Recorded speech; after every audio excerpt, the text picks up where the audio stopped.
আপোনাৰ মুখেৰে কথাখিনি শুনিব বিচাৰিম কি কথা পাতিলে মুখ্যমন্ত্ৰীৰ সৈতে মন্ত্ৰী ডাঙৰীয়াই আমাৰ ঘৰত আপোনালোকে গোটেই সময় চাই আছে যিখিনি সময় আছিলে একচুৱেলি মোৰ এই ঘৰখনত মুখ্যমন্ত্ৰী ডাঙৰীয়া 15 চনলৈকে বহুতবাৰ আহিছে 15 চনৰ আগৰ আমাৰ এই অঞ্চলটোৰ পৰা ঘৰখনকে আদি কৰি এনেকুৱা ধৰণৰ কথা বতৰা হৈছে ৰাজনীতি তাতে আমাৰ মোৰ 3জন আৰু বন্ধু বহি আছিলে আমাৰ former retired additional chief secretary MGVK ভানু ডাঙৰীয়া আছিলে আমাৰ এজন জ্যেষ্ঠ সাংবাদিক অভয় জা ডাঙৰীয়া তেখেত দিল্লীৰ পৰা আহিছিলে আৰু আমাৰ Rajesh Joshi APCC general secretary তেওঁ আজি ৰিজাইন দিছে তেওঁ আছিলে আৰু মানে যিটো পাতিব বুলি পেলাই মই ভাবি আছিলোঁ বা মই পাতিবলগীয়া আছে সেইখিনি তেখেতে মোক ক'লে কালিলৈ কোনোবা এটা সময়ত আজি মই তোমাৰ ঘৰত চাহ খাবলৈ আহিছোঁ কালিলৈ তুমি মানে এপাক আহিবা আমি তাতে কথা পাতিম মেইন যিখিনি কথা তাৰ ভিতৰত মই এষাৰ কথাই তেখেতক কৈছোঁ যে মোক অসমৰ ৰাইজে মোৰ জিলাখনৰ ৰাইজে যিটো ভূপেন বৰাক চিনি পায় মই যি ধৰণে প্ৰেক্টিছ কৰিছিলোঁ জীৱনটো তেনেকৈ মই থাকিবলৈ পাম নেকি ক'তো যাতে আপোচ কৰিবলগীয়া নহয় মই আপোচ শব্দটো কোৱা নাই মই কৈছোঁ মই যিটো ভূপেন বৰা আজি আপুনি মোৰ প্ৰতি এটা ধাৰণা আছে সেইটো ভূপেন বৰা থাকিবলৈ পাম নেকি সেই উত্তৰটো তেওঁ একেবাৰে ব্যাখ্যা সহকাৰে দিছে যে difference between BJP and Congress আৰু সেইটোত মই আশ্বস্ত যে মোৰ যিটো সত্তা সেইটো কাৰণে তেখেতে অনুভৱ কৰে যে BJPত আৰু বেছি সুযোগ পাবা আপুনি এটা কথা ৰাতিপুৱাৰ পৰা কৈ আছিল যে বন্ধুমহলক কৈছিল যে আপুনি আজি প্ৰথম মুখ্যমন্ত্ৰীৰ কথা শুনিব তাৰপিছত আপুনি মুখ্যমন্ত্ৰীক কেইটামান আপোনাৰ প্ৰশ্ন কৰিবলগীয়া আছে বুলি কৈছিলে মই জানিব পাৰিমনে সেই প্ৰশ্নকেইটা যদি আপোনাৰ প্ৰকাশ কৰাত অসুবিধা নাথাকে কিবা প্ৰশ্ন মুখ্যমন্ত্ৰীক কৰিছিল নেকি বিশেষকৈ আপুনি এটা কথা এই ধৰণৰ আলোচনা পৰিৱেশ মুখ্যমন্ত্ৰী ডাঙৰীয়াও বিচাৰিছিলে যে যিমান কথা আছে কালিলৈ মোৰ ঘৰত পাতিম মানে তেখেতৰ ঘৰত আজি সৌজন্য হৈছে আৰু এটা কথা তেওঁ হৈছে মোৰ আটাইতকৈ যিটো ডাঙৰ ক্ষুধনি আছিলে যে মই ভূপেন বৰা হিচাপে BJP কৰিব পাৰিম নে নোৱাৰিম মানে সেইটো তেওঁ মোক গোটেই ব্যাখ্যা কৰি দিছে যিটো ব্যাখ্যা মই বুজি লোৱাৰ প্ৰয়োজন আছিলে আৰু সেইটো মই খুব ভালকৈ বুজিছোঁ আৰু মই তেতিয়াই মই মানে ভাবিছোঁ যে আৰু বেছি কথা তেওঁ যদি পাতে মই পাতিম তেওঁ যদি নাপাতে মই নাপাতো আপোনাৰ কিবা চৰ্ত আছিল নেকি মই চৰ্ত নিদো কেলে মুখ্যমন্ত্ৰী ডাঙৰীয়াই মোক লগ পোৱা আগত আৰু মোক লগ পোৱাৰ পিছত আপোনালোকৰ সন্মুখত অসমৰ ৰাইজক মোৰ সম্পৰ্কত যিখিনি কৈছে তাক ব্যাখ্যা কৰিলে চব কথা ওলাই আছে এজন মানুহে এনেকৈ ক'ব পাৰে দিছ ইজ নট এ জক যে ভূপেন বৰাই বিচাৰিলে জালুকবাৰীলৈকে আহক কথাটো আৰু তেখেতৰ লগত মোৰ সৌহাৰ্দ্যপূৰ্ণ সম্পৰ্ক আছিলে 15 চনলৈকে আৰু 21 চনৰ পৰা 25 চনলৈকে তেখেতৰ সৈতে অসমত যদি চবতছে কাৰোবাৰ বেয়া আছিলে মোৰ আছিলে এতিয়া এই কথাটোলৈ আহোঁ চৰ্চাটো নিঃসন্দেহ হ'ব যে এই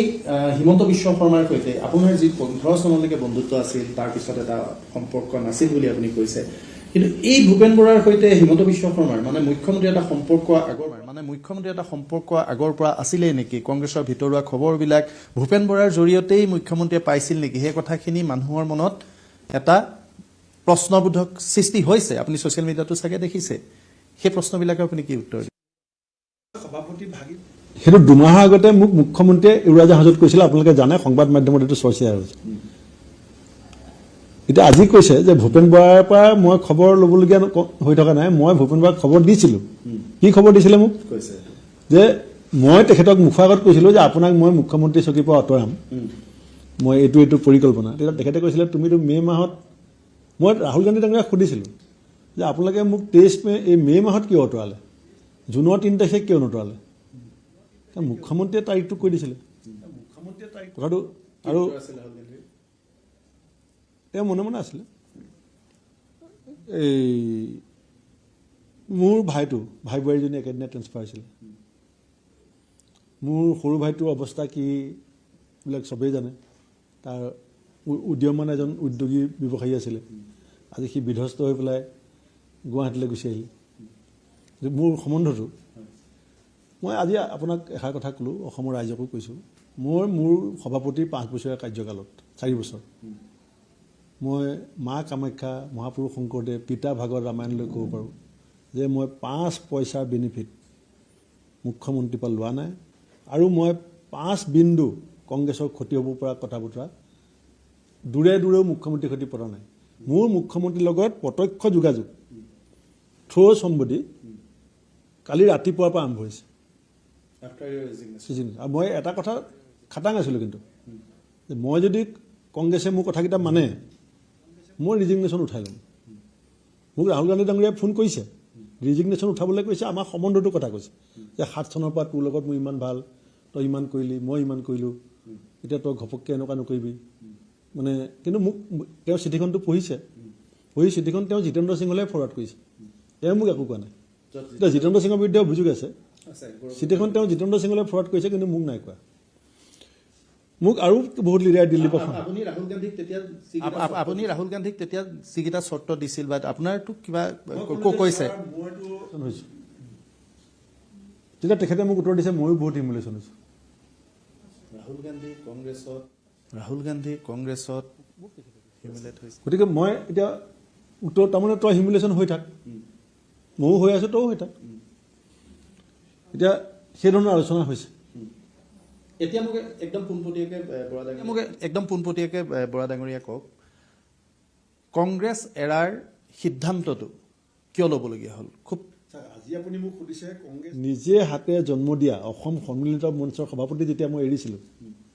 তেতিয়া আপোনালোকে সুধিছিলে কোনোবা কংগ্ৰেছী নেতাই সুধিছিলে নেকি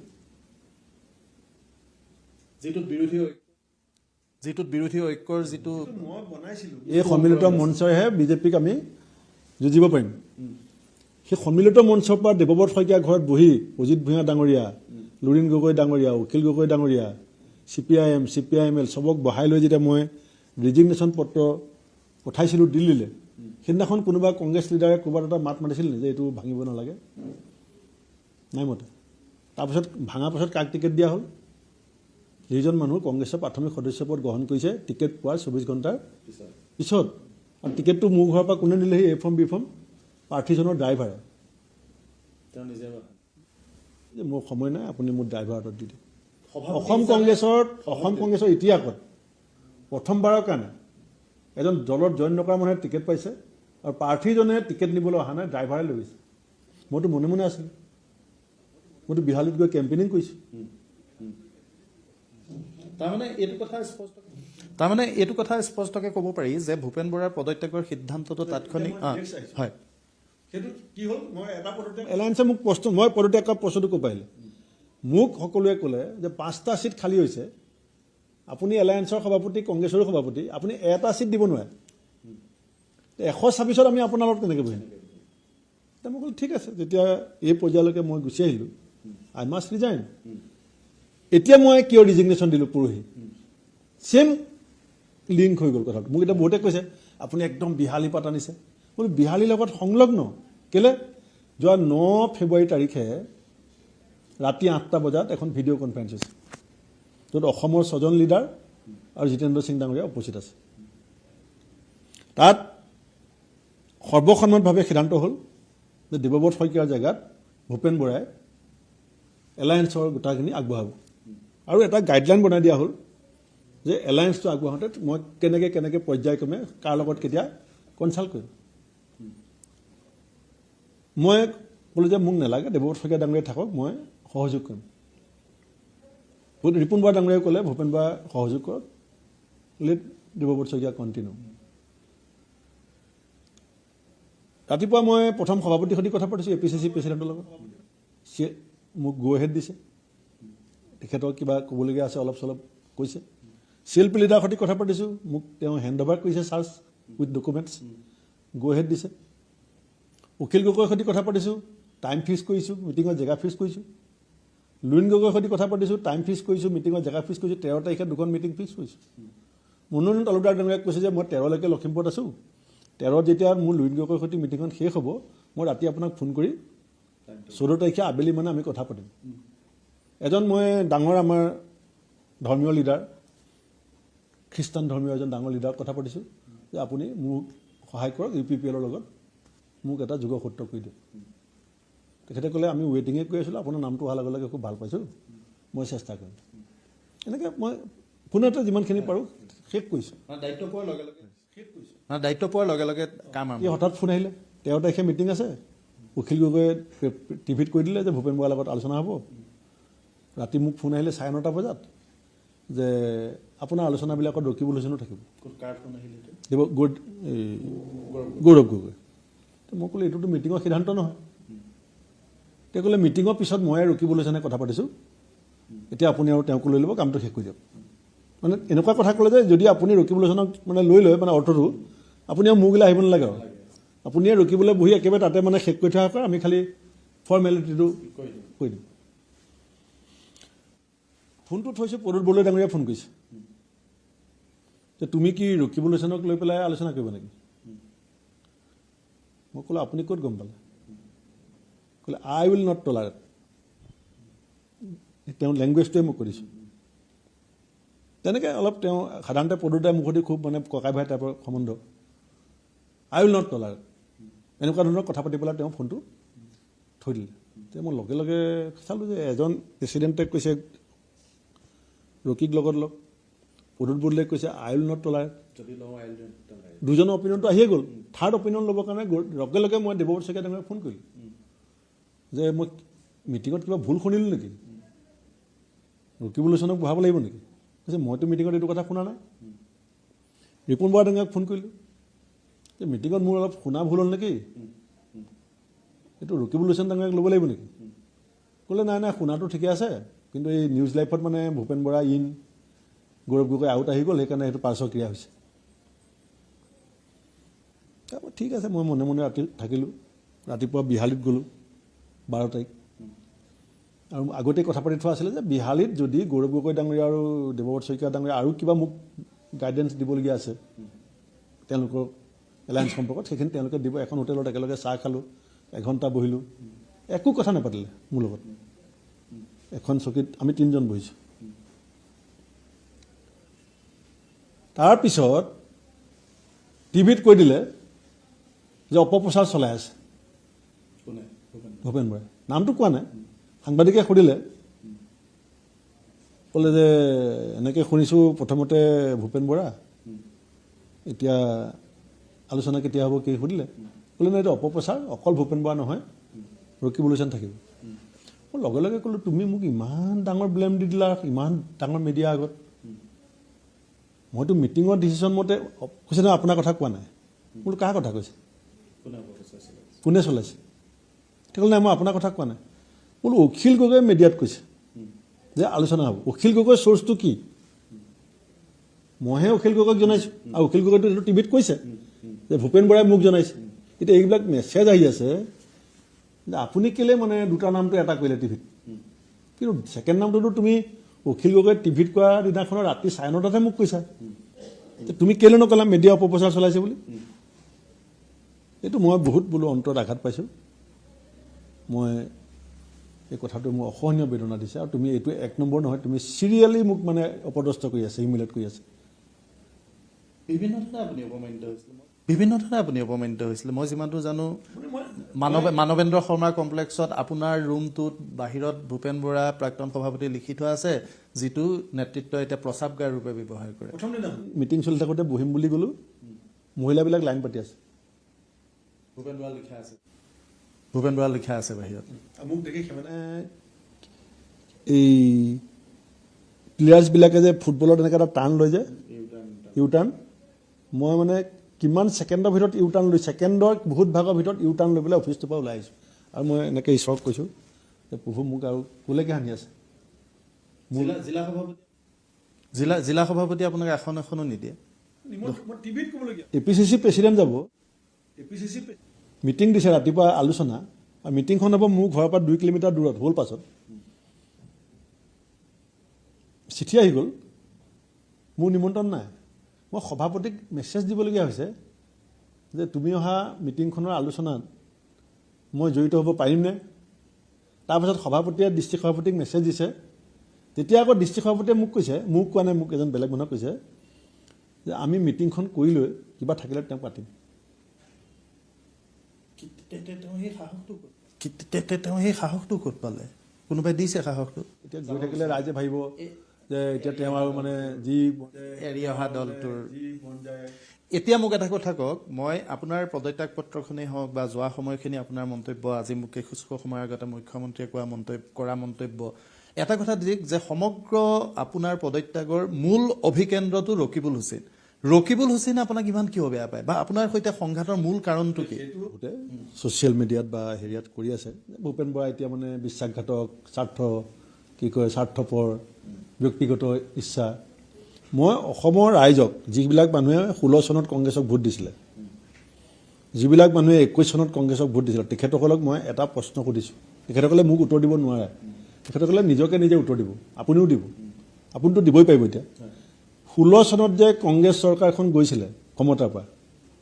যিকোনো মানুহক অসমত আপুনি সোধক যে প্ৰথম 3টা কাৰণৰ ভিতৰত এটা কাৰণ কি হয়, বা প্ৰথম 3টা কাৰণ কি? 3খন বিভিন্ন ধৰণৰ তৰুণ গগৈ ডাঙৰীয়াৰ ফটো ওলাইছিলে। তাত এখন আছিলে এটা কটা গড়ৰ মূৰটো ইফালে পৰি আছে, ফটোখন একদম তেজাল ফটো, গড় এটা পৰি আছে আৰু তৰুণ গগৈয়ে ৰকিবুলক এনেকৈ কাণত হাতখন দি হাঁহি আছে। বিজেপিৰ তেতিয়া 3খন ফটো, এখন বয় বস্তুৰ দাম কমাব বুলি কিবা মাছ ভাজি টকাতে লাইট যোৱা, যিটো 3 মাহ আগৰ পৰা যিটো বিজেপিয়ে 16 চনত প্ৰচাৰ কৰিছিলে, এখন গড় এটা মূৰটো চিটিকি আছে, এইটো তেজটো ওলাই আছে, তৰুণ গগৈয়ে ৰকিবুলৰ কাণত হাতখন দি পেলাই, মই এতিয়াও সেইখন ফটো আছে, মই ৰাহুল গান্ধী ডাঙৰীয়াকো কেইদিনমান আগতে দিছোঁ, আহি আছে। সেইটো হৈছে 16 চনৰ ইলেকশ্যনত BJP prime issue entire Assam. 21 চনত ভূপেন বৰা ডাঙৰীয়াক মই আজিও কওঁ, কালিও কৈছোঁ, 51 চিট পাইছিলে কংগ্ৰেছে। 19খন চিটত ৰাইজৰ দল আৰু AJPৰ কাৰণে 19খন চিটত কংগ্ৰেছ দল হাৰিছিলে। 19খন চিটত এলায়েন্সটো প্ৰদূত বৰদলৈ প্ৰথমতে যেতিয়া মিটিঙত আমি বিৰোধিতা কৰিলোঁ গেটৱে হোটেলত, এই গেটৱে নে কি হোটেলখন পাহৰিছোঁ, এইখিনিতে আমাৰ ৰাজীৱ ভৱন পোৱাৰ আগতে গেটৱে কেন্দ্ৰত যেতিয়া আমি বিৰোধিতা কৰিলোঁ, তেতিয়া মিটিঙত এটা এনেকুৱা পৰিস্থিতি হ'ল যে মিটিঙত ৱাক আউট হৈ যাব পাৰে কিবা, মই জোৰছে বিৰোধিতা কৰিলোঁ। তেতিয়া মোক চবেই ক'লে যে বহি দিয়া, মই বহি নিদিলোঁ। মই প্ৰদূত বৰদলৈ ডাঙৰীয়া ঘৰ পালোগৈ, যে দাদা আপোনাৰ কি বিচাৰিছে নেকি? বোলে নাই বিচৰা, কিন্তু মিটিঙত ক'বলৈ গ'লে পৰিস্থিতিটো বেয়া হ'লহেঁতেন, তৰুণ দা বহি আছে। কাৰণ আমি সেই সময়ত তৰুণ গগৈ ডাঙৰীয়া মুখত কথা উত্তৰ নিদিওঁ। তাৰপিছত মই তাত এখন মিটিং অৰ্গেনাইজ কৰিলোঁ প্ৰদূত বৰদলৈ ডাঙৰীয়া ঘৰত। দেৱব্ৰত শইকীয়া ডাঙৰীয়া আহিলে, CLP leader, Rana Goswami APCC AICC secretary, Rani নৰৰ ৰাজ্যসভা MP, আব্দুল খালেক সেই সময়ত MP, দেৱব্ৰত শইকীয়া, প্ৰদূত বৰদলৈ, আব্দুল খালেক, ৰাণী নৰ, ৰাণা গোস্বামী আৰু মই, 6জনে এখন চিঠি চহী কৰি দিল্লীলৈ পঠালোঁ যে কালি মোক স্তম্ভ বুলি কৈছে কংগ্ৰেছে। সিকিজন সেই সময়ত কোন আছিলে? 21 চনত 6জন মানুহে চহী কৰি পেলাই দিল্লী পঠালোঁ যে ARDFৰ সৈতে ছিক্ৰেট আণ্ডাৰষ্টেণ্ডিং কৰে যদি কৰক, বা পোষ্ট পুল কৰক, প্ৰি পুল নকৰিব। আমাৰ কথাটো আছিলে পোষ্ট পুল আমি নেমাতোঁ, প্ৰি পুল বহুত ৰিক্সি হ'ব, কাৰণ বিজেপিয়ে গোটেই এজেণ্ডাটোৱে বেলেগ ধৰণে ছেট কৰিছে, গতিকে আপোনালোকে এলায়েন্সটো এনেকৈ নকৰিব। চিঠিখন গৈ পোৱাৰ 24 ঘণ্টাৰ ভিতৰত অসম কংগ্ৰেছৰ অকল এজন মানুহে হাত দাঙিছে, সেইজন ৰকিবুল হুছেইন। আমি 6জন মানুহে চিঠি লিখিলোঁ যে নেলাগে কৰিব, অকলে এজন মানুহে এলায়েন্স কৰি দিলে। তাৰপিছত আমাক কি বুলি নেগলেক্ট কৰে, যেতিয়া মিটিঙত আমি কথা কওঁ তেতিয়া কয় 1 লাখ ভোটত যিকেইজন জিকি আহিছে তাহাঁতি মনে মনে থাকিব লাগে, আৰু যিজন মানুহ হাৰি আহিছে তেওঁ মানে এতিয়া আমাক দল শিকাব। ৱাজেলাল চৌধুৰী 1 লাখ ভোটত জিকিছে, তাত তলা চাবি আৰু হাতৰ মাজত তলা চাবিটো নাইকিয়া হৈ গ'ল, মানুহে ভোট ক'ত দিব আপুনি কওক? চামগুৰিত মানুহে ভোট ক'ত দিব? তলা চাবি নাই। আপুনি দলগাঁৱত মানুহে ভোট ক'ত দিব? বাগবৰত মানুহে ভোট ক'ত দিব? আমি কথা ক'লে কয়, দেৱব্ৰত শইকীয়াৰ কথা ক'লে কয় 600 ভোটতে জিকিছে। তাৰমানে আপুনি এই কথাটো ক'ব বিচাৰে যে আপুনি যি ধৰণে হিউমিলেট হৈ দলৰ পৰা ওলাই আহিছে, একেধৰণে হিউমিলেট দেৱব্ৰত শইকীয়া, প্ৰদ্যুৎ বৰদলৈ হৈ আছে। মইতো আপোনাক হিউমিলেশ্যনটো যদি ডগাপালাত জুখিব পাৰিলেহেঁতেন, মই যদি 1 কেজি হিউমিলেট হৈছোঁ, প্ৰদ্যুৎ বৰদলৈ ডাঙৰীয়া আৰু দেৱব্ৰত শইকীয়া ডাঙৰীয়া 1.5 কেজিকৈ হিউমিলেট হৈছে। এই দুজন। কিন্তু মই কালি তেওঁলোকক কৈছোঁ যে আপোনালোকৰ গুণ বহুত বেছি আছে। ডক্টৰ ভূপেন হাজৰিকাই এটা ধুনীয়া গান লিখি থৈ গৈছে, বুকু হম হম কৰে মোৰ আই, গাই থাকক। সন্মুখত কৈছোঁ, সন্মুখত কৈছে মোৰ হোম হোমটো জুইত ওলাই গ'ল, নোৱাৰিম। আকৌ সোধো যে মূল কথাটো একদম ওলাই এতিয়া মোৰ বিশ্বাস যে লুৰিণ গগৈ ডাঙৰীয়া, অখিল গগৈ ডাঙৰীয়াও অন্ততঃ 12টা চিট পাব। মানে এতিয়া এলায়েন্স হ'ব। মেইন মানুহ কালটোৱে মই আছিলোঁ, কিন্তু এলায়েন্সৰ মানুহকেইটাই মোক বেছিকৈ ভাল পায়, ককাইদেউ বুলি কয়। তাত প্ৰব্লেমটো কিয়? গভৰ্ণমেণ্ট আহিব, ছাপোৰ্ট কৰে। সেইটো কাৰ প্ৰব্লেম? ৰকিবুল হুছেইনৰ প্ৰব্লেম নে গৌৰৱ গগৈৰ প্ৰব্লেম? সেইখিনি আপুনি এনালাইচিছ কৰিব পৰা আপোনাৰ দক্ষতা আছে। মেইন হেঙাৰটোৱে মই, যে নহ'লে বিহালী ধাবাত এলায়েন্স বহক বুলি কয় নেকি? নহ'লে এলায়েন্স ৰিজাইন কৰোঁতে কোনো মাত নেমাতে নেকি? সভাপতিটো এৰি দিলোঁ, নহ'লে এলায়েন্সৰ জেগাত টিকেটটো জইন নকৰা মানুহক দিয়ে নেকি? লুৰিণ গগৈ ডাঙৰীয়া, অখিল গগৈ ডাঙৰীয়াইতো মুখে খেলিবলৈ কৈছিলে বিহালীৰ পৰা। ৰকিবুল হুছেইনৰ সৈতে আপোনাৰ যিটো মতদৈধ্যতা, ৰাজনৈতিক নেতাৰ মতদৈধ্যতা থাকিব পাৰে, কিন্তু সেইটো ব্যক্তিগত হাই কাজিয়া দ্বন্দ্বলৈ গুচি গৈছে। ক'ত ষ্টাৰ্টিং পইণ্টটো ক'ত? একেবাৰে শেহতীয়াকৈ এই তিক্ততাপূৰ্ণ দলটো বচাবলৈ যাওঁতে হৈছে মাজুলী মই সভাপতি হোৱাৰ কেইমাহমানৰ ভিতৰতে মাজুলী উপ নিৰ্বাচন এতিয়া মানুহে, সেইকাৰণে মই আপুনি সোধাৰ কাৰণে ভাল পাইছোঁ। মানুহে ভাবি আছে ব্যক্তিগত, একো ব্যক্তিগত নাই। এতিয়া তেওঁলোকে এটা নেৰেটিভ ছেট কৰিবলৈ চেষ্টা কৰিব, মই তেওঁলোকক কৈও দিছোঁ। যোনে যিমান মোক বেয়াকৈ কয়, যি কয়, মই সেইটোলৈ আক্ষেপ নাই। আৰু মোৰ ভৱিষ্যত ৰাজনীতি ৰাইজে যিফালে লৈ যাব সেইফালে থাকিম। 10 বছৰটো মই ক্ষমতা বাহিৰতে আছোঁ। মাজুলী ইলেকশ্যন কমিশ্যনে ক'লে যে এটা ষ্টাৰ কেম্পেইনাৰ লিষ্ট এখন দিব লাগে পাৰ্টিবিলাকে, কোনে কোনে মানে মাজুলীত আমাৰ দলৰ পৰা কেম্পেইনিং কৰি যাব। তেতিয়া লুৰিণ গগৈ ডাঙৰীয়াৰ কেণ্ডিডেট,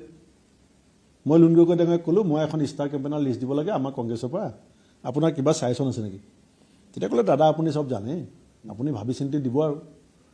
কোনটো এৰিয়াত কোন গ'লে ভাল হয় আৰু কাৰ ভোট আছে কাৰ ভোট নাই, তেওঁ টেকনিকেলি কৈছে, চাই পেলাই আপুনি দিব। মই লিষ্টখনত ৰকিবুল হুছেইনৰ নামটো নিদিলোঁ মাজুলীৰ কাৰণে। এতিয়াও মোৰ লগত চিঠিখন আছে, তেওঁ মোৰ বিৰুদ্ধে ছোনিয়া গান্ধী ডাঙৰীয়ালৈ আৰু ৰাহুল গান্ধী ডাঙৰীয়ালৈ 2 পৃষ্ঠা এখন চিঠি লিখিলে যে most communal leader Bhupen Bora. সেইটো কৈছে যে মানে first time in the history of Congress মানে one communal leader is PCC president. দিল্লীৰ পৰা মোক চিঠিখন পঠিয়াই দিলে। তেতিয়া মোৰ বিৰুদ্ধে কমপ্লেইন কৰিলে, মোলৈ পঠিয়াইছিলে, কাৰণ দিল্লীয়ে মোক ছাপোৰ্ট কৰি আছিলে, তুমি নিজে ঠিক কৰা কথাবিলাক। আৰু মোক পৰামৰ্শ দিলে যে দেৱব্ৰত শইকীয়া ডাঙৰীয়া ঘৰত বহি পেলাই এই বিষয়টো শ্বৰ্ট আউট কৰা। দেৱব্ৰত শইকীয়া ডাঙৰীয়া ঘৰত বহিলোঁ। তেতিয়া 36টা ছিটৰ কথা মই তেওঁক ক'লোঁ। তেতিয়া ডিলিমিটেশ্যন হোৱা নাই। মই ক'লোঁ উজনি অসমত আপোনাক মই যেতিয়া ক'ম, নিমন্ত্ৰণ কৰিম, তেতিয়া আপুনি আহিব। মই সঁচা কথাটো কৈ দিছোঁ। আৰু 36টা ছিট আপুনি চাব, তাত মই যাম নে নাযাম, দেৱব্ৰত শইকীয়া যাব নে নাযায়, আপুনি ডিচিশ্যন ল'ব। কাৰণ এইটো AGP সময় নহয়। AGP সময়লৈকে ৰাজনীতিটো ধাৰাটো বেলেগ আছিলে, এতিয়া এইটো BJP সময়। মানুহৰ মনবিলাক অলপ পলিটিচিয়ানবিলাকো অলপ ডাইভাৰ্ট কৰে। গতিকে আমি BJPৰ ৰাজনীতিটোক ৰোধ কৰিবৰ কাৰণে ৰাজনীতি কৰিছোঁ। গতিকে আপুনি উজনি অসমৰ ৰাজনীতিত অনিমন্ত্ৰিতভাৱে নাযাব, নিমন্ত্ৰণ কৰিলে যাব। নিমন্ত্ৰণ যেতিয়া য'ত কৰিবলৈ কৰিম, কিন্তু আপুনি 36টা ছিটত মই যাম নে নাযাম এজ এ প্ৰেচিডেণ্ট, আপুনি মাতিলে যাম, আপুনি নেমাতিলে নাযাম। 36টাত 90টাত আমি ডিচিশ্যন ল'ম। তেতিয়া ক'লে এইটোতো কংগ্ৰেছৰ সূত্ৰ নহয়। তেতিয়া বোলো এইটো মই ৰাহুল গান্ধীৰ লগত পাতিছোঁ, মই সঁচাকৈ পাতিছোঁ। মই ৰাহুল গান্ধীক কৈছিলোঁ যে মই যদি হিমন্ত বিশ্ব শৰ্মাৰ সৈতে যুঁজিব লাগে, মই 21টা আপোনাক প্ৰস্তাৱ দিছোঁ, 21টাই মোক আপোনাৰ সমৰ্থন লাগিব। মই এটা লিষ্ট বনাই দিছিলোঁ যে মোক কেনেকৈ মোক আপুনি ষ্ট্ৰেংথেন কৰিব সভাপতি, কেনেকৈ মই BJPৰ লগত যুঁজিম। তেতিয়া ক'লে মই ৰাহুল গান্ধীক কিন্তু সুধিম। মই ক'লোঁ আপুনি সুধিব। পিছত মই দেৱব্ৰত শইকীয়া ডাঙৰীয়া আৰু গৌৰৱ গগৈ ডাঙৰীয়াক ক'লোঁ যে এই কথাটোত মোক ছাপোৰ্ট কৰিবা। তাত দুইজনে মোক মানে ছাপোৰ্ট কৰিম বুলি আশ্বাস নিদিলে, মানে ভদ্ৰভাৱে মানে তেওঁলোক আঁতৰি গ'ল বিষয়টো। দিল্লীত এখন মিটিং হৈছিলে, তেতিয়া সুস্মিতা দেৱ, এই ৰিপুণ বৰা ডাঙৰীয়া চব কংগ্ৰেছত আছে। সোনিয়া গান্ধী ডাঙৰীয়ানী তেতিয়া মাস্ক ব্যৱহাৰ কৰি থাকে লনত এখন মিটিং হৈছিলে ৰাহুল গান্ধী ডাঙৰীয়া অসমৰ গোটেই সেই সময়ত আমাৰ এতিয়া সেই সময়ৰ লিডাৰৰ ভিতৰত ৰাণা গোস্বামী নাই কমলক্ষ নাই ধৰক এই সুস্মিতা নাই বাকীখিনি এতিয়াও আছে তাত মিটিঙৰ শেষ হোৱাৰ আগে আগে ৰকিবুল হুছেইন ডাঙৰীয়াই ডাইৰেক্ট ৰাহুল গান্ধী ডাঙৰীয়াক সুধিলে যে ভূপেন বৰাই এনেকৈ মানে মোক ৰেষ্ট্ৰিকশ্যন দিছে মই ইমান দিনৰ পৰা এনেকৈ কংগ্ৰেছ কৰিছোঁ মই ইমানজন প্ৰেচিডেণ্টৰ সৈতে কংগ্ৰেছ কৰিছোঁ গতিকে কোনো প্ৰেচিডেণ্টে মোক কেতিয়াও এনেকৈ কোৱা নাই এতিয়া ভূপেন বৰাই কৈছে তেতিয়া ৰাহুল গান্ধী ডাঙৰীয়াই ক'লে যে সভাপতিজনে যেতিয়া তোমাক কিবা এটা কথা কৈছে তুমি মানা তোমাকোতো কাম দিছে সেইটোও কৈছে কিন্তু যে মোক অকল 36টা চিটত কাম কৰি থাকিবলৈ কৈছে 126টাত 36টা কৈছোঁ ৰাহুল গান্ধী ডাঙৰীয়াই ক'লে যে ঠিকেই কৈছে পূৰা ছাপোৰ্ট কৰিলে মিটিঙত অঁ সেয়াই হৈছে মোৰ সংঘাতৰ আৰম্ভণি আৰু সেইকাৰণেই মাজুলীলৈ গৈছে দেখালে তাৰমানে যে তোমাক বদলাই মই নতুন সভাপতি গাড়ীত মাজুলীলৈ আহিছোঁ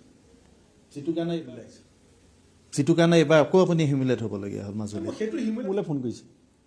মই এইবিলাক কল মই স্ক্ৰীনশ্বট লৈ থৈছোঁ মোক কৈছে যে আমি জানো যে বেলেগে বুজি নাপায় এতিয়া গৌৰৱ গগৈ গোটেই ৰাজনৈতিক ক্ষেত্ৰখন তেওঁ উজনি অসমৰ এটা সন্মানীয় সমষ্টিৰ সাংসদ সেই গৌৰৱ গগৈ সৈতে ৰকিবুল হুছেইনৰ ইমান ঘনিষ্ঠতা ক'ৰ পৰা হ'ল কি কাৰণে হৈছে কি ৰকিবুল হুছেইনৰ কি যাদুদণ্ড আছে চেষ্টা কৰিছিলে নগাঁৱৰ পৰা গৌৰৱ গগৈক MP খেলাবৰ কাৰণে আগৰ মই নকওঁ আগৰ পুৰণা কাহিনীবিলাক কৈ এতিয়া কোৱা প্ৰাসংগিক নহয় ৰিচেণ্ট যিটো ডেভেলপমেণ্ট মই গৈ থাউৰাত ঘোষণা কৰিছিলোঁ যে তপন গগৈ নহয় গৌৰৱ গগৈ হ'ব লাগে MP আপোনালোকৰ মনত থাকিব ইলেকশ্যন ঘোষণা হোৱাৰ 2-3 মাহ আগত আৰু এটা মই যেতিয়া তিনিজনে নগাঁৱত টিকেট বিচাৰিলে পদুল বৰদলৈ ডাঙৰীয়া ৰকিবুল হুছেইন ডাঙৰীয়া আৰু গৌৰৱ গগৈ ডাঙৰীয়া তেতিয়া মই এটা ঘোষণা কৰিছিলোঁ যে all 3 leader will contest in Lok Sabha আপোনাৰ মনত আছে দিছিল বাইট আছে চব যে তিনিজনে খেলিব সেইটো মোক প্ৰথম বেয়া পালে যে আমি অকল এটা চিট বিচাৰিছোঁ নগাঁও গৌৰৱ গগৈ আৰু ৰকিবুলে মিলি ভূপেনৰ থাউৰাত গৈ পেলাই কৈছে তেতিয়া দাদুতাই বুলি এজন গোলাঘাটৰ ডিষ্ট্ৰিক্ট প্ৰেচিডেণ্ট আছিলে দাদুতাই মোক ফোন কৰি কৈছে যে আপোনাক আজি হেৰিয়ে গৌৰৱে বহুত বেয়া পাইছে আপুনি APCC প্ৰেচিডেণ্টহে আপুনি AICC নিচিনা কথা কৈছে আপুনি গৌৰৱ গগৈ ডেপুটি লিডাৰ আপুনি থাউৰাত ঘোষণা কৰিছে কংগ্ৰেছৰ টিকেট মই ক'লো মই ঘোষণা কৰা নাই মই কৈছোঁ তপন গগৈতকৈ গৌৰৱ গগৈ নিচিনা মানুহ MP হ'ব লাগে মই কাৰ কথা ক'ব লাগিছিলে তেতিয়াহ'লে তপন গগৈক হৰুৱাবলৈ হ'লে ৰাইজক কৈছোঁ যে গৌৰৱ গগৈ কাৰণে আৰু নগাঁৱত একদম এনেকুৱা মিডিয়া এটা ইছ্যু বনাই পেলালে যে নগাঁও এতিয়া মানে যুদ্ধক্ষেত্ৰ 3জন কেণ্ডিডেট কংগ্ৰেছৰ তেতিয়া মই মিডিয়া নেৰেটিভটোৱে ৱৰ্কাৰ ডিমোলাইজ হৈছে যে ভূপেন বৰাই 3জন কেণ্ডিডেটৰ কাজিয়া এতিয়া কংগ্ৰেছ গোটেই অসমৰ 13টা চিটৰ নিউজ নোহোৱা হ'ল মনত পেলাব অসমৰ কংগ্ৰেছ নগাঁও সেইটো হয় অসমৰ কংগ্ৰেছৰ যে 13টা চিটত যে অকল নগাঁও যুদ্ধক্ষেত্ৰ সেইটো আপোনাৰতো শুদ্ধ হ'ল তেতিয়া মই ক'লোঁ 3জনকে খেলাম ন সেইবিলাক কথা মই পাতি কৈছোঁ কিন্তু মইতো টিভিত ক'ব নোৱাৰোঁ যে মই AICCত পাতি আহিছোঁ মোক কৈছে যি কৰা বুলি কয় তেতিয়া মোক ইমানেই ছাপোৰ্ট কৰিছে KC বেণুগোপাল ডাঙৰীয়াৰ লগত মই একেলগে ইউথ কংগ্ৰেছৰ প্ৰেচিডেণ্ট আছিলোঁ মোৰ এটা সৌভাগ্য হ'ল যে তেখেত GS অৰ্গেনাইজেশ্যন হ'ল মোক বেয়া পালে যে তেওঁ প্ৰেচিডেণ্ট গৌৰৱ গগৈক নগাঁৱত আনিব লাগে খঙত মানে পদুল বৰদলৈ পাৰ্টি এৰি গুচি যাব লাগে আৰু ৰকিবুল হুছেইনক তেতিয়া ধুবুৰী দিলেও লাগে খেলিবলৈ সাহস নাই ভয় খাই আজমলৰ লগত হাৰিম বুলি সেইকাৰণে চিঠি আছে মোৰ লগত মোলৈ চিঠি লিখিছিলে যে মোক ধুবুৰীত নালাগে মোক নগাঁৱত লাগে চিঠি আছে মোৰ লগত ধুবুৰীত নালাগে বুলি লিখিছে তাৰপিছত দিল্লীতো কৈছিলে ডাবল দিল্লীত কিন্তু মই তাৰ আগতে স্ক্ৰীনশ্বট লৈ পেলাই ৰাখি থৈছোঁ আপোনাক যদি আপুনি কেতিয়াবা বিচাৰে মই দিম এইবিলাক ধুবুৰীত টিকেট নালাগে বুলি ৰকিবুল হুছেইনে মোলৈ লিখিছিলে আৰু তাৰপিছত মই কনভিন্স কৰিবৰ কাৰণে জাকিৰ হুছেইন চিকদাৰক দি ৰচিদ মণ্ডলৰ ঘৰত 18জন MLA বহাই পেলাই মিটিং কৰিছিলোঁ অৰ্ডাৰ দিছিলোঁ এই ফোন ইনত যে ৰকিবুল হুছেইনৰ টিকেট মই আজি ঘোষণা কৰিছোঁ তোমালোকে ফল ইন লাইন আৰু নহ'লে মই যি কৰিম তেতিয়া AICC ইনভলভে হোৱা নাই ৰকিবুল হুছেইনৰ ভাৱমৃত্যুটোৰে উজনি অসমত যে কংগ্ৰেছক এটা নেতিবাচক প্ৰভাৱ পেলায় সেই কথাটো কিন্তু গৌৰৱ গগৈও বুজে আপুনি আজি কথাটো মোক ইয়াত কয় নে নকয় মই নাজানো যেতিয়া যোৰহাটত গৌৰৱ গগৈয়ে ফাইট কৰিছিল প্ৰথমতে ৰকিবুল হুছেইন খুব এক্টিভ হৈ আছিল পিছৰ পৰ্যায়লৈ ৰকিবুল হুছেইনক গৌৰৱ গগৈয়ে নিৰ্দেশনা দিছিল যে আপুনি মোৰ কেম্পেইনৰ কাৰণে যোৰহাটলৈ আহিব নোৱাৰে, কথা নালাগে, সঁচা নে মিছা কথা? ব্যক্তিগতভাৱে আঁতৰাবলগীয়া হৈছিলে, দিল্লীৰ পৰা কোৱাবলগীয়া হৈছিলে। গৌৰৱ গগৈ কওঁতে যোৱা নাই, দিল্লীৰ পৰা কোৱাবলগীয়া হৈছিলে যে ইউ কনচেন্ট্ৰেট ইন ইউৰ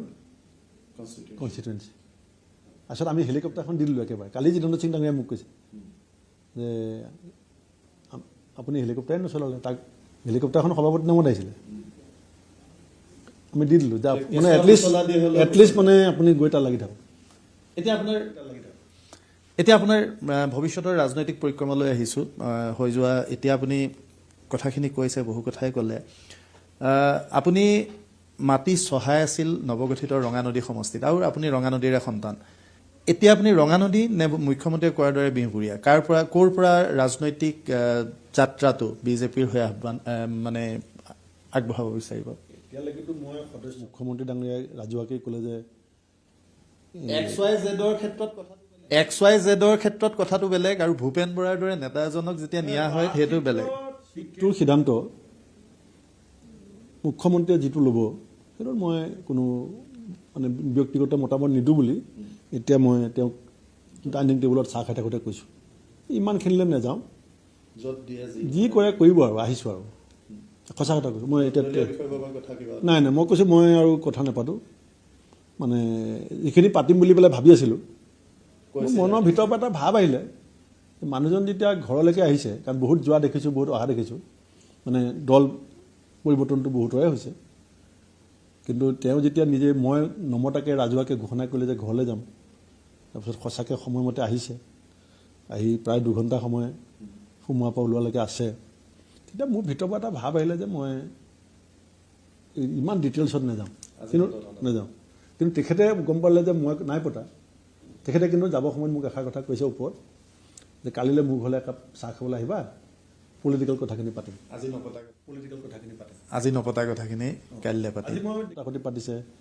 মোৰ ভণ্টিৰ লগত পাতিছে, ৱাইফৰ লগত পাতিছে। তেওঁ এই ৱাইফ বুলি কওঁতে মোৰ কথা এটা মনত পৰিছে। আজি দেখিছোঁ আপোনাৰ পৰিবাৰে তেখেতক আদৰণি জনাইছে। আপোনাৰ পৰিবাৰ এগৰাকী চিকিৎসক,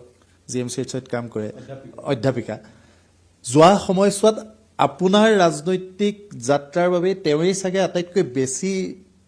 শাস্তিৰ সন্মুখীন হ'বলগীয়া হ'ল। এই লখিমপুৰ, এই ডিব্ৰুগড়, এই নগাঁও। আজি তেখেতৰ পৰা যোৱা নিশা তেখেতে আপোনাক কি কৈছে? কাৰণ দিনটোতো আপুনি কথা পতাৰ সুযোগেই পোৱা নাই। যদি তুমি সংগ্ৰামী জীৱনৰ মানুহ এটাৰ লগত বিয়া হ'বা, তেতিয়া তাৰ ছাইড এফেক্টটো থাকিবই। কিন্তু ডিব্ৰুগড়লৈ যেতিয়া ট্ৰেন্সফাৰ হৈছিলে, তেতিয়া গাড়ীখনৰ উঠাৰ আগত দৰ্জাখন ধামকৈ মাৰি থৈ গৈছিলে। এটাই মাত্ৰ এদিনে মাত্ৰ একশ্যন হৈছিলে, মোক একো কোৱা নাই, কিন্তু বাৰাণ্ডাত মই বহি আছোঁ, বেগ চেক লৈ মানে ডিব্ৰুগড়লৈ শ্বিফ্ট হৈছিলে, তেতিয়া খালি দৰ্জাখন মানে যেনেকৈ সাধাৰণতে নেমাৰে, মানে ওলাই গৈছে ক'ৰবাত এটা বহি প্ৰকাশ ঘটিলে বা যি হ'ল সেই প্ৰথম সেইটো আছিলে। কাৰণ মই ইলেকশ্যন হাৰিছোঁ, জাষ্ট চৰকাৰ বদলিছে, 16 চনত MLA হাৰিছোঁ, চৰকাৰ বদলিছে, 3 মাহমানৰ ভিতৰত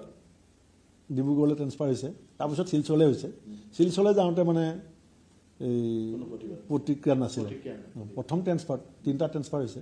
প্ৰথম ট্ৰেন্সফাৰটোত এই অকণমান মানে যাওঁতে মাত্ৰ এটা মুহূৰ্তৰ কাৰণে আজি তেওঁৰ প্ৰতিক্ৰিয়া কি?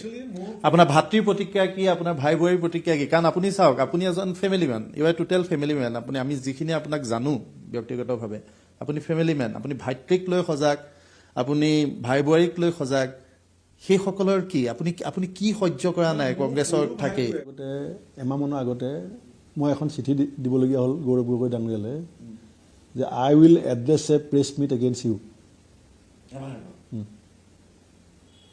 কাৰণ মোৰ সৰু ভাইটোৱে মোক কৈছিলে যে ফেকুৰি উঠিছিলে যে তোক ইমান অপদস্থ কৰিছে, মই আৰু মোৰ লগৰবিলাকে সহ্য কৰিব নোৱাৰোঁ। কংগ্ৰেছ নহয়, চাই থাকে মানে টিভি চিভিত, ৰাজনীতিৰ লগত নহয়, সি সৰু ব্যৱসায় কৰে। সি মানে কেমেৰাত টিভিত আপোনালোকেতো ফটেজ দেখায়, কিবা কিবি কথা কালেকশ্যন কৰি থাকে, আৰু মোৰ লগৰ খাচ মানুহবিলাকক কথা পাতি থাকে, কি হৈছে কি নাই খবৰবিলাক পাই থাকে। ক'লে যে তোৰ ইমান অপমান, মানে তই সহ্য কৰি থাক, কিন্তু মানে মই মানে আৰু সহ্য কৰিব নোৱাৰিছোঁ। তেতিয়া মই ভাবিলোঁ, যেতিয়া কথাবিলাক ব্ৰাষ্ট হৈ ঘৰলৈকে আহি গৈছে, তেতিয়া মই গৌৰৱ গগৈক এখন চিঠি দিছিলোঁ যে আই উইল নট টলাৰেট কি নাম I will address a press meet against you extreme হৈ গ'ল একো ৰেছপণ্ড নাপালোঁ আৰু সেই চিঠিখনৰ কপি মই দেৱব্ৰত শইকীয়াক দিছোঁ আৰু জিতেন্দ্ৰ সিঙক দিছোঁ আপুনি ক্ৰছ চেক কৰি ল'ব জিতেন্দ্ৰ সিঙলৈ আপুনি 22খন নে কিমানখন চিঠি লিখিছিল বোলে কোনো मैं अपना तक आহি আছোঁ आप चिंता मत कीजिए मैं आपका साथ हूँ थोड़ा एलाइनमेंट करना है এনেকুৱা উত্তৰ আহি থাকে এই কথাটো কওক যে কংগ্ৰেছত এতিয়া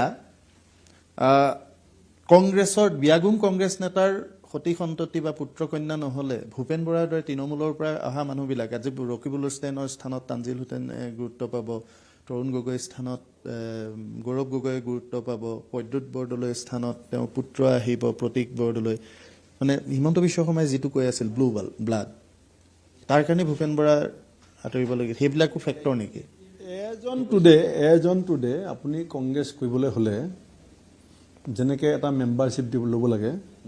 এতিয়া আপুনি ৰকিবুল হুছেইনৰ চৰণত শৰণ ল'ব লাগিব অসমৰ কংগ্ৰেছ গৌৰৱ গগৈ কোনো হেৰি নাই ৰকিবুল হুছেইন ইজ এ বেছ অফ দ্য পাৰ্টি তাৰমানে যিটো হিমন্ত বিশ্ব শৰ্মাই মোৰ দিনত এটা পৰ্টফলিঅ' আছিলে আমাৰ ছ'চিয়েল মিডিয়াৰ চিফ কনভেনৰ পাছত গৌৰৱ গগৈ ডাঙৰীয়া সভাপতি হৈ তেওঁক এটা প্ৰমোট দিলে কো চেয়াৰমেন 3 মাহৰ ভিতৰত প্ৰদ্যুৎ বৰদলৈ ডাঙৰীয়া বহি থাকোঁতে ৰাহুল গান্ধী ডাঙৰীয়াৰ আগত কমপ্লেইন দিছে যে মষ্ট ইনএফিচিয়েণ্ট এইফালে গৌৰৱ গগৈ বহিছে সিফালে প্ৰদ্যুৎ বৰদলৈ বহিছে এইফালে ৰাহুল গান্ধী ডাঙৰীয়া খাৰ্গে ডাঙৰীয়া তাত কৈছে যে মষ্ট ইনএফিচিয়েণ্ট আৰু এতিয়া নেক্সট কমিটিখনত ড্ৰপ কৰি আমান ৱাৰ্ডক দি দিলে আৰু সেই ল'ৰাটো আমেৰিকাত পঢ়ি আহিছে আৰু মই যেতিয়া সভাপতি আছিলোঁ he was my guide in social media মোক মাতি নি পেলাই মোক বুজাইছিলে যে আপুনি মোক মানে মুখৰ আগত বুজাইছিলে যে আপোনাৰ কিমান উইকনেছ আছে আৰু আপুনি কিমান ভুল কৰি আছে মই আৰু মোক এনেকৈ কৈছিলে সি যে আজি যদি অসমৰ এণ্টায়াৰ মিডিয়াই হিমন্ত বিশ্ব শৰ্মাক যদি 3 দিনৰ কাৰণে বয়কট কৰে তে হিমন্ত বিশ্ব শৰ্মাই নিজৰ ফেচবুক আৰু ছ'চিয়েল মিডিয়াক দি ছাৰ্ভাইভ কৰিব কিন্তু আপোনাৰ শক্তি কিমান আছে এনেকৈ মোক সজাগ কৰিছিলে he was drop from the committee মই লাহেকৈ সামৰিব লাগিব এতিয়া মোক এটা কথা কওক আপুনি 32 বছৰ ধৰি কংগ্ৰেছ কৰিলে এতিয়া নেক্সট যেতিয়া আপুনি বিহপুৰীয়ালৈ যাব নাওবৈচালৈ যাব বা ৰঙানদীলৈ যাব এটা সুকীয়া ৰাজনৈতিক পৰিচয় যাব এতিয়া আপুনি যি কংগ্ৰেছক হৈ ইমান দিনে মাত মাতি আছিল সেই কংগ্ৰেছৰ বিৰোধিতা কৰিব লাগিব যি বিজেপিৰ হৈ আপুনি বিৰোধিতা কৰি আছিল বিজেপিৰ সেই বিজেপিৰ ছাপোৰ্ট কৰিব লাগিব সপক্ষে কথা ক'ব লাগিব এইটো আপোনাৰ বাবে কিমান সহজসাধ্য হ'ব বা সেই সমষ্টিবাসীক বুজোৱাটো কিমান কষ্টসাধ্য বা সহজসাধ্য গীতা কীৰ্তন দশম নামঘোষাৰ মাজৰ পৰা আহিছোঁ মহাপুৰুষ মাধৱদেৱে নামঘোষাত লিখিছিলে যে অধমে কেৱল দোষক দেখুৱায় মধ্যমে দোষ গুণ বিচাৰ কৰে উত্তমে কেৱল গুণক দেখুৱায় উত্তমে অল্প উত্তমে অল্প গুণ বিস্তাৰ কৰে মানে অধমটো হৈছে অকল বেয়াটো দেখিব মধ্যমটো হৈছে ভাল বেয়া বিচাৰ কৰিব দুটা কৰিব উত্তমটো হৈছে অকল ভালটো দেখিব উত্তমটো হৈছে ভালটোকে খুব ভালকৈ প্ৰচাৰ কৰিব গতিকে হয় মোৰ দুটা জেগাৰ পৰা কথা হয় এতিয়াও মই আপোনাক দুটা জেগাৰ পৰা কৈ আছোঁ ৰাজনীতিবিদৰ আৰু আপোনাৰো উপায় নাই আপুনি প্ৰাণজিৎ শইকীয়া হিচাপে যেতিয়া মুখতি কথা পাতিব তেতিয়া এনেকৈ আমি নাপাতোঁ আপোনাৰ লগত মোৰ সম্বন্ধ আছে সেইটো এতিয়া টিভিত কৰিলে ৰাইজে বেয়া পাব নাথাকে এজন হৈছে কংগ্ৰেছ দলৰ সভাপতি কংগ্ৰেছ দলৰ সভাপতি হিচাপে সেইটো মোৰ ডাঙৰ দায়িত্ব আছিলে সেইটো মই নিষ্ঠাৰে সততাৰে পালন কৰিছোঁ আৰু মোৰ বিশ্বাস যে বিজেপি কোনো কৰ্মী আৰু নেতাই মোৰ সভাপতি কাৰ্যকালৰ কথোপকথন আৰু মোৰ নেতৃত্বক ভূপেন বৰাৰ প্ৰতি আঙুলি টুৱাব নোৱাৰে মোৰ এইটো বিশ্বাস তাৰপাছত আহিছে আদৰ্শ কথা আদৰ্শ এটা খামুচ মাৰি ধৰি থাকিবলৈ হ'লে ৰাজহাৰ বেকাৰ কৰি সম্ভৱ নহয় এজন নেতাৰ কাৰণে আৰু ৰাজহাৰ বেকা কৰিও কেতিয়াবা আপুনি আদৰ্শ খামুচ মাৰি ধৰিব পাৰে যদি লক্ষ্যটো স্থিৰ থাকে এতিয়া উত্তৰ প্ৰদেশৰ কমিউনেল মুছলিম লিডাৰ বুলি খ্যাত ৰায়তৰ লগত জড়িত মানুহে শিৱসাগৰ, ডিব্ৰুগড়, তিনিচুকীয়াত টিকেট বাচিবৰ কাৰণে গৈ কেণ্ডিডেটবিলাকৰ পৰা গামোচা লৈ আছে। আমাৰ ৰেকিবে লগত লৈ গৈছে। মানে কংগ্ৰেছ দলটো মই ৰাহুল গান্ধী ফটো আছে আপোনালোকৰ কেমেৰাত, মই ধুতি পিন্ধাই পেলাই নিছিলোঁ। এতিয়া কংগ্ৰেছ সভাপতিৰ লগত অসমৰ MP সত্ৰলৈ গৈছে পায়জামা পিন্ধি, আৰু মোক প্ৰশ্ন সুধিছে সত্ৰাধিকাৰ প্ৰভুসকলে যে বেলেগে বাৰু নাজানে, মোৰ দেউতা 2010 চনত যেতিয়া সত্ৰ মহাসভাৰ অধিৱেশন হৈছিলে ৰিচিপশ্যন কমিটিৰ চেয়াৰমেন আছিলে। তোমাৰ দেউতাইতো সত্ৰ মহাসভা সমিতিৰ ৰিচিপশ্যন কমিটিৰ চেয়াৰমেন, তুমি পায়জামা পিন্ধা মানুহ সত্ৰলৈ পঠাইছা।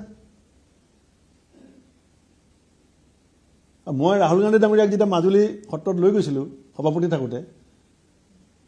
কৈছিলে কিয় ধুতি পিন্ধিব লাগে? মোলো ধুতি নিপিন্ধাকৈ আজিলৈকে আমাৰ সত্ৰলৈ কোনো যোৱাই নাই। তাৰপিছত আমি মনে মনে আগতে ধুতি ৰেডি কৰি থৈছোঁ। তাৰপিছত বজাৰৰ ঘৰ এটাত তেওঁক ভৰাই দিছোঁ। বজাৰত যে কিছুমান বাঁহৰ বেৰৰ ঘৰ থাকে, ঘৰ এটাত ভৰাই দিছোঁ। তাত কোনোবা এজন ল'ৰা ৰেডিকৈ ৰাখিছোঁ। গতিকে ইমান সেইটো সংস্থাই আজি পদ্মনাভাই মন্দিৰলৈ, কেৰালাৰ ত্ৰিবান্ধৰ্ম পদ্মনাভাই মন্দিৰলৈ আপুনি এই ড্ৰেছত, মই এই ড্ৰেছত যাব নোৱাৰোঁ, একবস্ত্ৰ পিন্ধি যাব লাগে। আমাৰো ইয়াত culture by the position of MP, by the position of MP. You can do anything. And how can I tolerate? মানে যিটো কথা বিজেপিৰ যিটো নেৰেটিভ যে কংগ্ৰেছ লাহে লাহে মুছলমানৰ দল হৈছে, মিয়াৰ দল হ'বলৈ গৈ আছে, আপুনি আজি ভূপেন বৰাই কি ভাবে? আগতে এজন APCC spokes person PhD student category থাকে, এজন PhD student Mohsin Khan on camera ক'লে যে আমি এইকাৰণেই কংগ্ৰেছ কৰি আছোঁ যে আমাৰ যেতিয়া চৰকাৰ আহিব আমি 45টা নে 46টা চিট মুছলমানৰ কাৰণে ৰিজাৰ্ভ লাগি কৰিম, 48। কালি মিটিঙত তেওঁৰ নাম পেনেলত আহিছে টিকেটৰ। কালি মিটিঙত প্ৰস্তাৱ হৈছে। মানে সেই কথাটো আপুনি প্ৰশ্নটো সুধিলে, আপুনিতো ভূপেন বৰা তাত বহি আছিলে, আৰু বহি নাথাকিলে এতিয়া মোক ৰাইজে ক'ব যে এওঁ সুবিধাবাদী, দল বাগৰা। কিন্তু ভূপেন বৰাক তাত তললৈ নিবৰ বাবেতো আপোনাৰ ডিষ্ট্ৰিক্ট প্ৰেচিডেণ্টজনকো সেইটো বাদ দিয়ক। এতিয়া মোক এটা কথা কওক, একেবাৰে শেষ প্ৰশ্নটো আপোনাৰ প্ৰতি। আপুনি দীঘলীয়া সময় ধৰি প্ৰদেশ কংগ্ৰেছৰ সভাপতি ৰূপে বিজেপিৰ নেতাসকলক যেতিয়া আক্ৰমণ কৰিছিল বা কংগ্ৰেছৰ পৰা বিজেপিলৈ যোৱাসকলক যেতিয়া আক্ৰমণ কৰিছিল, তেতিয়া আপুনি বাৰে বাৰে কয় যে ৱাশ্বিং মেচিন, বিজেপিতে ৱাশ্বিং মেচিন। দুটা একেবাৰে শেহতীয়া অভিযোগ। প্ৰথম কথাটো মীৰা বৰঠাকুৰক আপুনি অশালীন ইংগিত দিয়া বুলি এটা বিৰাট সাংঘাতিক ধৰণৰ প্ৰচাৰ চলোৱা হ'ল। দ্বিতীয়টো সিদিনা লখিমপুৰত এগৰাকী মহিলাক আপুনি অশালীন ইংগিত দিয়া বুলি। কিন্তু মই ব্যক্তিগতভাৱে যিজন ভূপেন বৰাক জানো, বেলেগৰ কথা বেলেগ, আপুনি যিহেতু কথাটো ক'লে সেই কথাটো মই ডাইজেষ্ট নকৰোঁ, সাংবাদিক বুলিয়ে কওক বা আপুনি সেইটো যি ধৰণে নকওক। এতিয়া ভূপেন বৰা সেই ক্ষেত্ৰত আপোনাৰ CIDৰ আপোনাৰ তলবো আহিছিল, আপুনিও এতিয়া ৱাশ্বিং মেচিনত সোমাই গ'ল নি? সেই অভিযোগ দুটাৰ কথা এতিয়া নকয় দেখোন। কালি হিমন্ত বিশ্ব শৰ্মায়ো সেইটো কোৱা। মীৰা বৰঠাকুৰ ডাঙৰীয়ানীক মই অশালীন দিয়া বুলি, সেইটো মই CIDলৈ যোৱাৰ আগত মীৰা বৰঠাকুৰ ডাঙৰীয়ানীয়ে মিডিয়া আগতো আৰু CID অফিচাৰৰ আগতো স্পষ্টীকৰণ দিছে। তাৰপাছতো যদি CID এতিয়া মোক মাতে মই সহযোগ কৰিম। এতিয়া মই ৱাশ্বিং মেচিনত সোমাবলগীয়া কথাটো অহা নাই। লখিমপুৰত যিগৰাকী ছোৱালীয়ে এই অভিযোগটো আনিছিলে, মই তেওঁৰ লগত ৰাতি কথা পাতিছোঁ। তেওঁ মোক কৈছে আপুনি মোৰ দেউতাৰ লগৰ, কিন্তু মোৰ খং উঠিলে যে আপোনালোকক এটা চিম্পুল কুৱেশ্যন সভাপতিক সুধিছিলোঁ, আমাক মানে তুমি কোন হয় বুলি বেয়াকৈ ক'লে। এতিয়া খঙৰ ভমকত মই ক'লোঁ, কিন্তু আপোনাৰ গাটো অজানিত হ'লেও মোৰ গাত হাতটো লাগিছে। হয়, মই এনেকৈ হ'ব ৰ'বা এনেকৈ মোৰ বেটা হৈছে, মোকো ঠেলিছে, ময়ো ঠেলিছোঁ। কওঁতে তেওঁ কৈছে আপুনি মোৰ দেউতাৰ লগৰ। তেতিয়া মই তেওঁক এষাৰ কথা কৈছোঁ, তুমি যেতিয়া মোক দেউতা বুলিয়ে ক'লা, এতিয়া আৰু এইটো বিষয়ে বাদ দিয়া, মই তোমালোকৰ ঘৰত এদিন গৈ চাহ একাপ খামগৈ। কোনোবাই তেওঁক ইনষ্টিগেটো কৰিছিলে যে কেছ দিয়ক আৰু টিভিত কওক, কিন্তু তেওঁ মোক এই কথাটো কৈছে যে আপুনি মোৰ দেউতাৰ নিচিনা, আপুনি এই অজানিতে কিন্তু হাতটো চাৰ লাগিছে। কৈছোঁ লাগিছে, তুমি অন্তৰত যদি আঘাত পাইছা, মই সঁচাকৈ দুখিত, কিন্তু মই আজি গুৱাহাটী গুচি আহিলোঁ। মই গ'লে তোমাৰ ঘৰত যাম আৰু তোমাৰ সৈতে মই ফেচবুকত এখন ফটো মাৰিম, এনেকৈ মই কৈছোঁ। ভূপেন বৰা ডাঙৰীয়া, মই ধন্যবাদ জনাইছোঁ। আজি দিনটোৰ আপোনাৰ ব্যস্ততা দেখিছোঁ আৰু তাৰ